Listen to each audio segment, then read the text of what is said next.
Hi guys, just to let you know, I have a promo of another podcast that I would love for you to listen to playing at the end of this episode, so please stay tuned until then.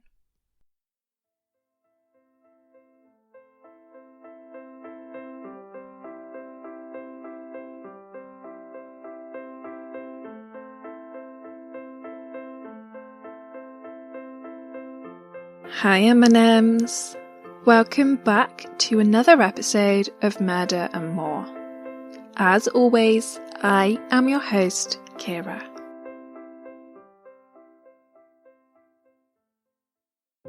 The Victorian era in the UK was the period of Queen Victoria's reign, from the 20th of June 1837 to the 22nd of January 1901, when she passed away at the impressive age of 81. Until Queen Elizabeth II surpassed her great-great-grandmother's record on the 9th of September 2015, Queen Victoria was the longest reigning British monarch. The Victorian era followed the Georgian era and preceded the Edwardian period. Medicine progressed significantly during Queen Victoria's reign, especially with the introduction of chloroform as a form of anaesthetic. Chloroform gained popularity in England when John Snow gave it to Queen Victoria during the birth of her 8th child. Antiseptic was also introduced to the British healthcare system in 1867, creating a much cleaner environment in hospitals. Due to the improvement in living standards over the era, the fertility rates increased significantly decade by decade. Whilst the living standards increased the number of women who were biologically able to have children, the rate of marriages increased, and the decrease in age of people getting married also contributed to the higher fertility rates. The lack of birth control was also instrumental in the increase in pregnancies. Amelia Dyer, originally Amelia Hobley, was born in either 1836, 1837 or 1838. Her date of birth has never been confirmed, but either way she grew up in Victorian Britain. She lived in Pile Marsh, a small town in Bristol, with her parents, Samuel Hobley, a master shoemaker, and her mother Sarah Hobley, who suffered from mental illness.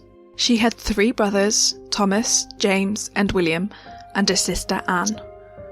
Amelia's upbringing wasn't a perfect one. Her mother had an infectious bacterial disease known as typhus, an infection that's typically spread through unsanitary conditions or areas that are overcrowded. It was common back in the 1800s, however now it's much less common. There are various types of typhus that's generally spread by body lice, fleas on rats, ticks and harvest mites. Amelia's mother's case of typhus caused severe mental illness and triggered violent fits which Amelia would always witness. Amelia cared for her mother a lot until her death in 1848. After Sarah's passing, Amelia moved in with her aunt in Bristol before taking up an apprenticeship at a corset maker. Her father passed away 11 years after her mother in 1859. When her father died, Thomas inherited the family shoemaking business, and somehow Amelia became estranged from both him and James. Once Amelia's parents were both deceased and she was estranged from her brothers, Amelia moved in to Trinity Street in Bristol. Whilst living there, Amelia met and married George Thomas, who was 59 at the time, but falsified his age and told Amelia he was only 45. Amelia also deceived George and stated that she was 30 years old, when in fact she was actually only 24. As she grew up, Amelia learned to read and write, and developed a love of literature and poetry, but once she married George, Amelia decided to train as a nurse. At some point, Amelia gave birth to a daughter, Ellen Thomas, which forced her to give up her nursing career. When George passed away in 1869, Amelia was desperate to make money. She made friends with the midwife, Ellen Dane, and through Ellen, Amelia found a much more lucrative way of making money. The 1834 Poor Law Amendment Act meant that men no longer had any financial obligation of illegitimate children, meaning that single mothers in Victoria Britain not only severely suffered financially as a direct result of this act, but they also faced the stigma there was at the time around bringing up an illegitimate child. This act and the social stigma around single mothers saw the development and rise of baby farming practice, where individuals would adopt unwanted children for a fee, which was either paid in a single lump sum or in regular instalments. Ellen introduced Amelia to the world of baby farming. Amelia found that she could permit women who had fallen pregnant illegitimately to lodge in her own home. A baby was typically put up for adoption by the mothers, placing ads in newspapers detailing their requirements for a kind, loving family to adopt their child. But instead of a loving family, a lot of these women's ads were answered by baby farmers. Whilst these baby farmers promised they'd give the child a loving home, what these babies actually experienced is sickening. Baby farming was a popular practice in Victorian Britain when contraception wasn't invented and single mothers were unable to feed, clothe or keep a roof over their children's heads due to living in impoverished conditions. As well as a lack of contraception, social services also hadn't been formulated at the time, which contributed to baby farming originating in the first place. At the end of the day, baby farming must have seemed like the only option to mothers who were unable to provide a safe and stable home and life for their children. Abortions were illegal at the time, and backstreet abortions were associated with really high risks. Abandoning and murdering their children was also illegal, and the murder of an unwanted child even led to the death penalty. Baby farmers were paid under the understanding that they would provide a warm, loving and secure home for the children under their care. But unfortunately, a lot of the time baby farmers found it much easier to kill the children off. It wasn't just that it was easier to murder them, but it also yielded a quicker profit, as they didn't have to provide food or water for the children over a prolonged period of time. Farmers would often resort to starving the children, partly in order to save money, but also in an effort to induce death sooner. Babies that were noisy or distressed as a result of starvation could be sedated with the use of alcohol or opiates. Godfrey's cordial contained opiates, and this was a popular choice among baby farmers. Amelia placed her own ads whilst scouring the advertisements the young women had also placed in newspapers. When meeting with prospective clients, Amelia promised the women the baby would be cared for and loved. For a while, Amelia let the pregnant women stay in her home. She assisted with the delivery of the babies, and then the women entrusted her with the care of their children. Some women left the home without caring about what happened to their children, but others attempted to make contact with Amelia to see how the babies were doing. But it was very rare that Amelia would ever respond to these letters. Whilst they thought they were giving their children a better life in the hands of Amelia Dyer, we now know that those babies weren't safe right from the moment the young, unwed mothers walked through the front door. Once the women had given birth to their babies, Amelia would either farm them off for adoption or leave them to die as a result of malnutrition. From my research, articles seem to give varying descriptions. From what I can piece together, eventually Amelia ceased offering lodgings and instead just took the babies off the women. But I can't be 100% sure on that. Obviously this is the 1800s, so I'm sure the information has been unintentionally changed over the years. Just 3 years after her elderly husband's death, Amelia married William Dyer, and together they had 2 children, Mary Ann and William Samuel. Some time after having the children, Amelia left William. It seems that throughout Amelia's baby farming career, she had taken up the practice of starving the children under her care until they died as a result of neglect and malnutrition. Although, eventually, Amelia became impatient and greedy, needing to pocket more of the money, and she felt like she was spending too much of it on food to keep the children alive. So, instead of inducing death slowly, Amelia changed tactics and began murdering the children she was entrusted with. In 1879, a doctor became suspicious of the amount of deaths Amelia had required certifying, but she wasn't charged with murder or manslaughter. Instead, Amelia was simply sentenced to 6 months hard labour for neglect. When a person was sentenced to hard labour, they were required to perform manual tasks all of their waking hours. These tasks could be working in a prison workshop, on a prison farm, or just moving rocks from a pile and creating a new pile. This sentence unfortunately meant that Amelia could continue killing unwanted babies as soon as she was released, for many more years to come. When Amelia was released from prison, she attempted to get back into her nursing career. However, it's alleged that Amelia's incarceration caused severe mental distress and resulted in her having multiple stays in mental institutions as a result. Although this appeared to coincide with occasions where it was useful for Amelia to disappear, maybe at times when she'd killed too many babies and was on the brink of getting caught if she didn't make herself disappear. A former asylum nurse, Amelia had the knowledge to be able to have a fairly comfortable stay in the institutions. It also appears that she developed an alcohol and opiate addiction early in her baby farming career, and it suggested that these issues may have caused or at least participated in her mental illness. In 1880, when Amelia was released from prison, she continued killing babies that women handed over to her, but she changed tactics again, and instead of requiring a doctor to certify the infants' deaths, she began disposing of the bodies herself in order to avoid detection. In 1890, Amelia cared for the child of a governess, but when the governess returned to check on the welfare of her baby, she became suspicious and stripped the baby down. Her baby had had a birthmark on its hip, a birthmark that wasn't present on the baby Amelia presented her with.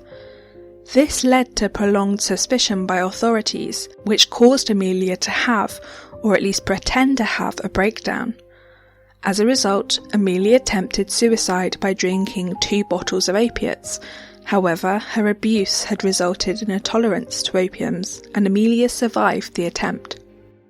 Even though Amelia began disposing of the bodies herself by either burying them or throwing them in the River Thames, this still wouldn't prevent Amelia from getting caught, and once again she came under the suspicion of not just the police, but parents returning to retrieve their children who were no doubt no longer alive. In order to escape suspicion, retain anonymity, and keep acquiring new business from unwed mothers, Amelia and her family frequently moved around to different cities and towns in order to remain under the radar. In 1893, at the age of 54, she was discharged from her final committal at the Somerset and Bath Lunatic Asylum, which is now more appropriately known as Mendip Hospital. In 1895, Amelia moved to Berkshire with Jane Smith, an associate she'd hired from a brief spell at a workhouse, her daughter Marianne and her son-in-law Arthur Palmer. In January 1896, Evelina Marmon was a popular 25-year-old barmaid. She was a God-fearing farmer's daughter who had gone astray and left the farm for city life and had begun working as a barmaid in a local saloon. Evelina was blonde, busty, quick-witted, and really popular with the men who frequented the saloon. She gave birth to an illegitimate daughter, Doris, whose father remained unknown, in a boarding house in Cheltenham.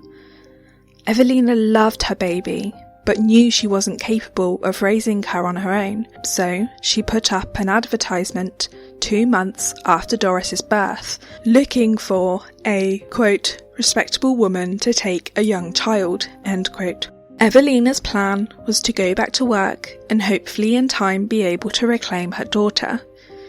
Coincidentally, next to hers was an advert that read, quote, "Married couple with no family would adopt a healthy child, nice country home, terms £10, end quote.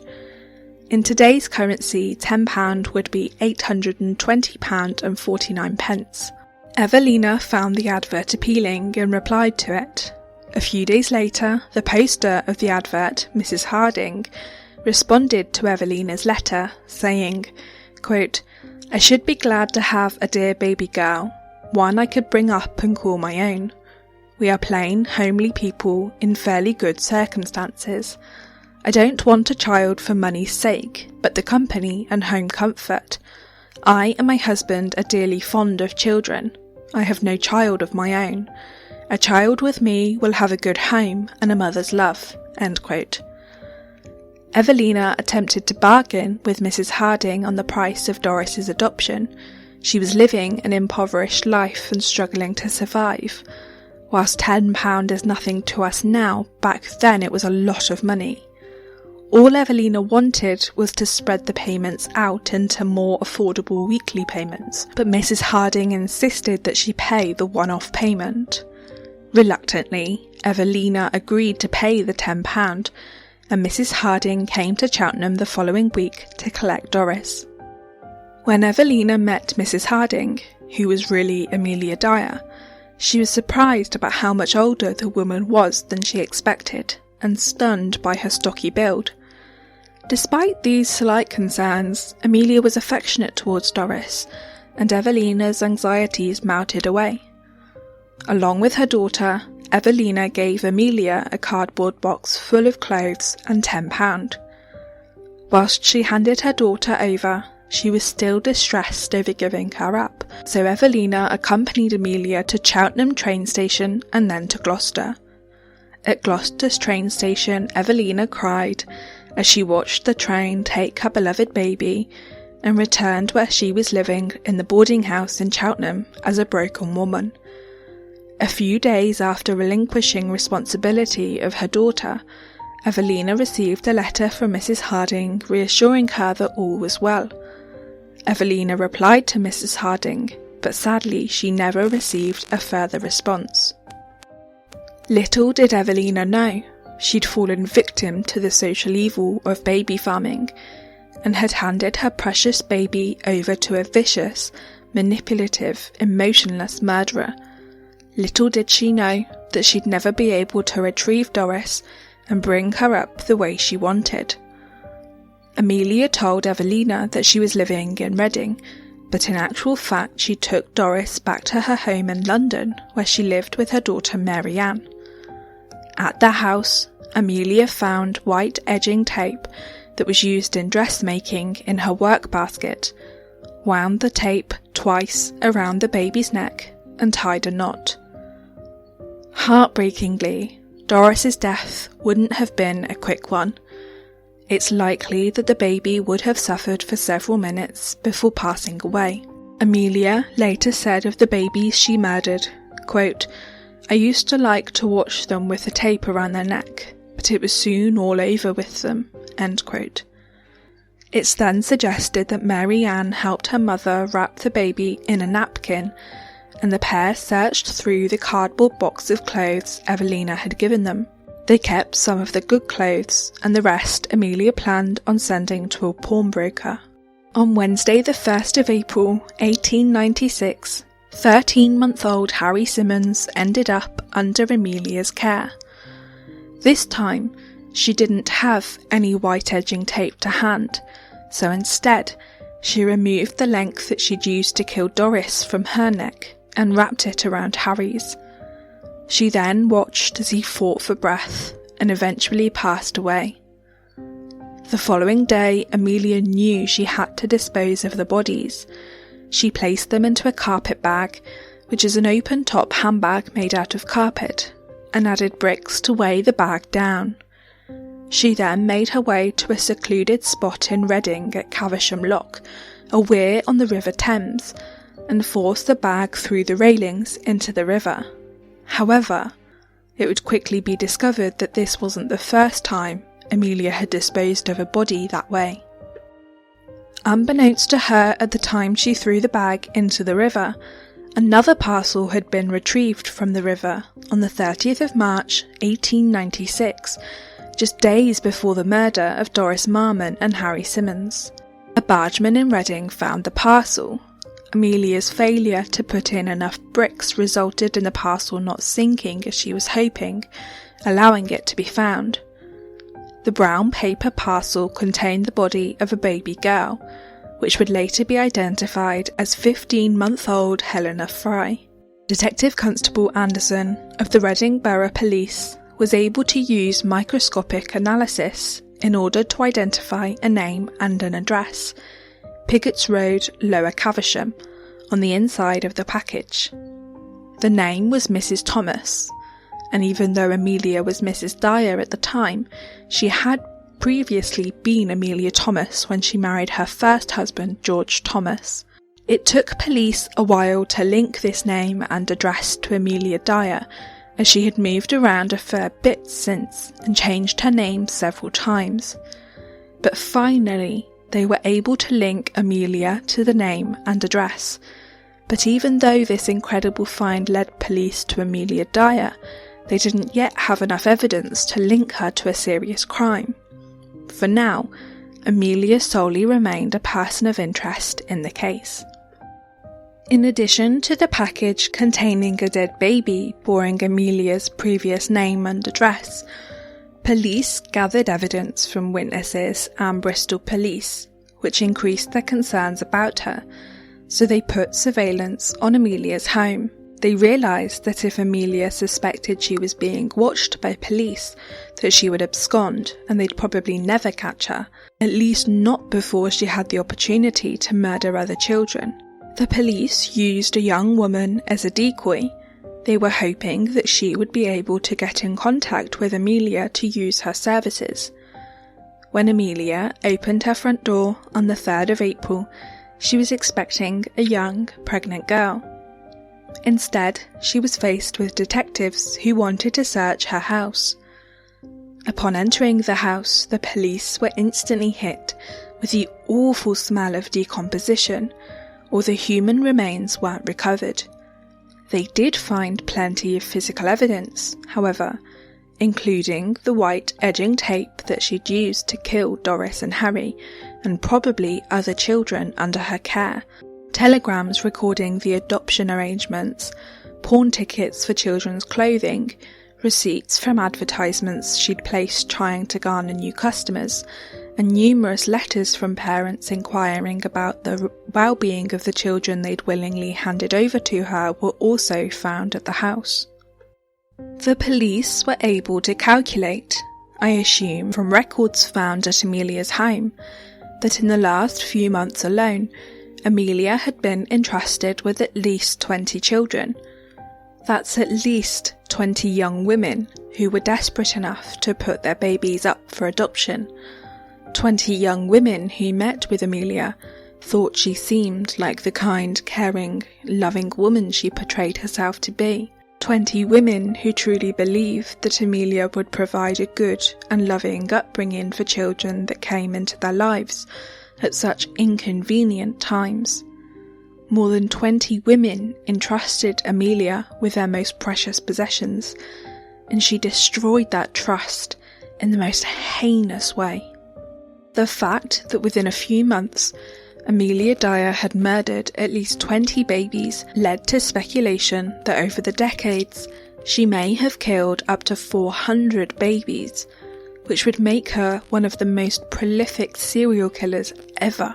Amelia was arrested on the 4th of April and charged with murder, with her son-in-law Arthur Palmer being charged as an accessory. Over the following month, the River Thames was dredged and 6 more bodies were recovered, 2 of those being Amelia's last victims, Doris Marmon and Harry Simmons. Each of the babies they found had been strangled with the same white edging tape, which Amelia later told police was, quote, how you could tell it was one of mine, end quote. Just 11 days after Evelina Marmon entrusted Amelia with her daughter's life, she identified the remains found in the river as those of Doris. An inquest into the deaths took place in May, where it was revealed that they were unable to locate any evidence to suggest that Mary or Arthur Palmer were involved in the murders, and they were both cleared of any involvement. Amelia Dyer then wrote this confession, quote, "Sir, you will kindly grant me the favour of presenting this to the magistrates on Saturday the 18th, instant I have made this statement out, for I may not have the opportunity then I must relieve my mind. I do know and feel my days are numbered on this planet, but I do feel it is an awful thing drawing innocent people into trouble. I do know I should have to answer before my Maker in heaven for the awful crimes I have committed, but as God Almighty is my judge in heaven, and on earth neither my daughter Mary Ann Palmer nor her husband Arthur Ernest Palmer, I do most solemnly declare neither of them had anything to do with it. They never knew I contemplated doing such a wicked thing until it was too late. I am speaking the truth and nothing but the truth, as I hope to be forgiven. I and I alone must stand before my Maker in heaven to answer it all. Witness my hand. Amelia Dyer."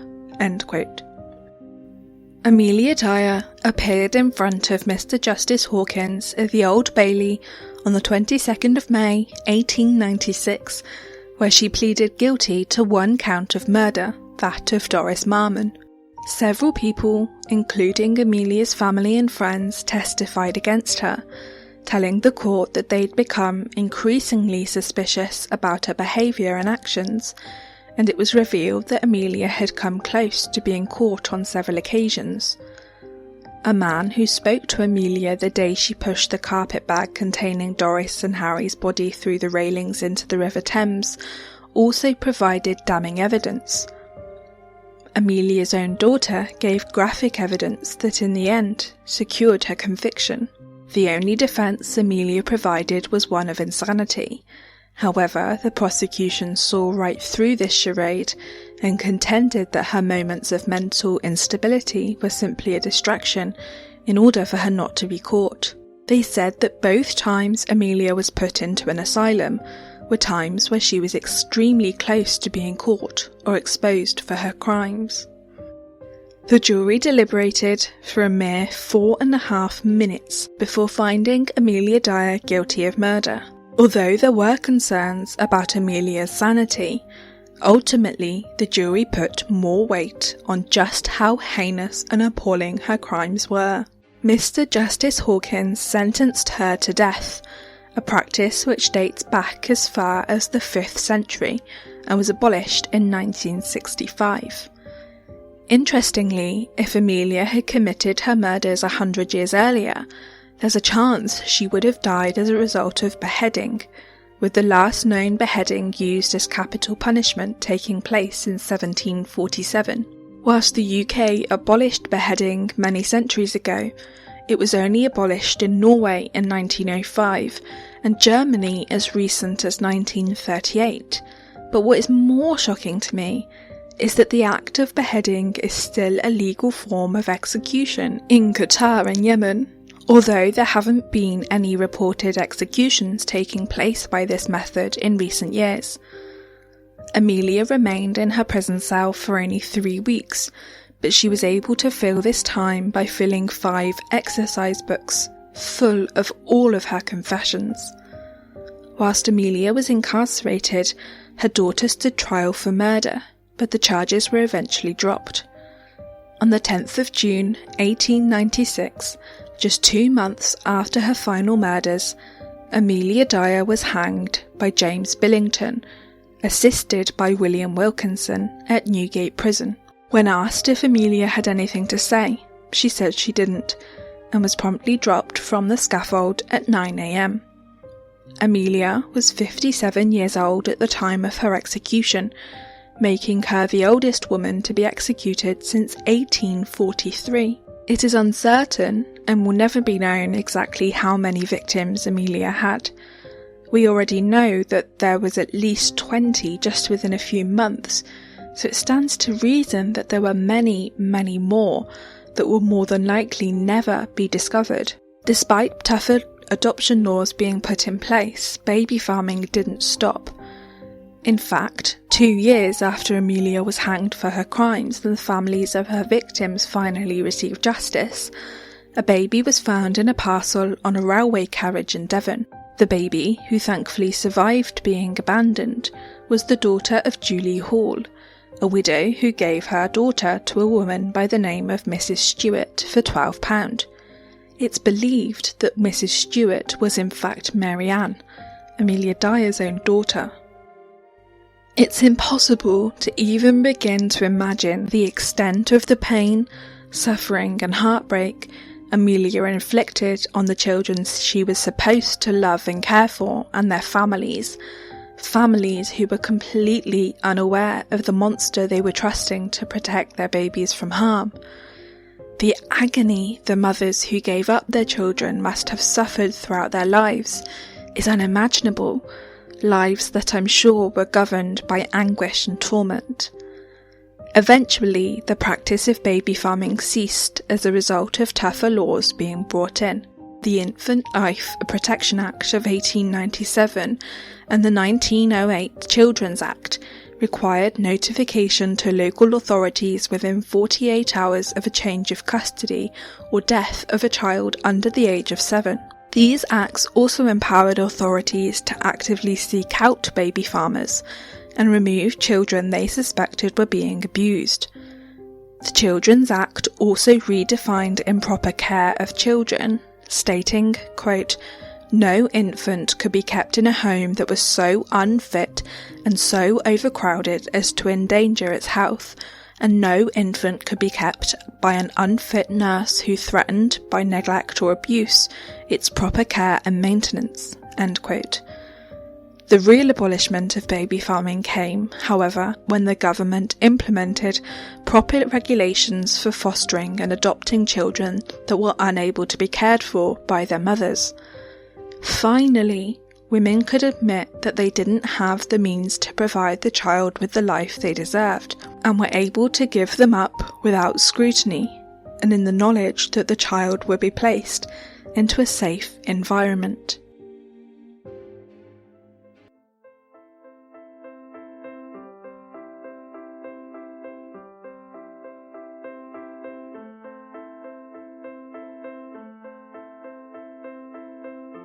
Thank you for listening. Don't forget to head over to Apple Podcasts to leave a rating and review, and Patreon to consider becoming a patron of Murder and More. To interact with us, you can follow us on Twitter and Tumblr at Murder and More, Instagram at Murder and More Pod, and Facebook at Murder and More Podcast.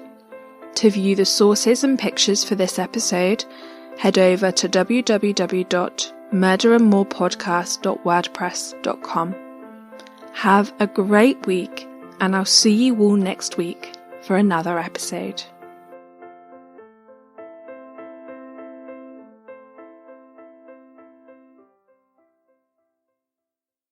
Dumb and Busted has been called, quote, one of America's greatest treasures by 3 out of 3 hosts of the show. Dumb and Busted is a weekly true crime comedy podcast with stories of exceptionally smart and insanely dumb crimes. Comedian Hunter Donaldson has hailed it as the greatest thing to come out of Portland since comedian Hunter Donaldson, who is me, also a host of the show. Podcasters Allison Copeland and Hannah Ether praise Dumb and Busted as, quote, found on Apple Podcasts, Google Play, Spotify, Stitcher, and anywhere else you get your podcasts. Just more rave reviews from 2 other people who host the show. Catch us every Thursday and follow us at Dumb and Busted on Facebook, Instagram, and Twitter. Crime you later!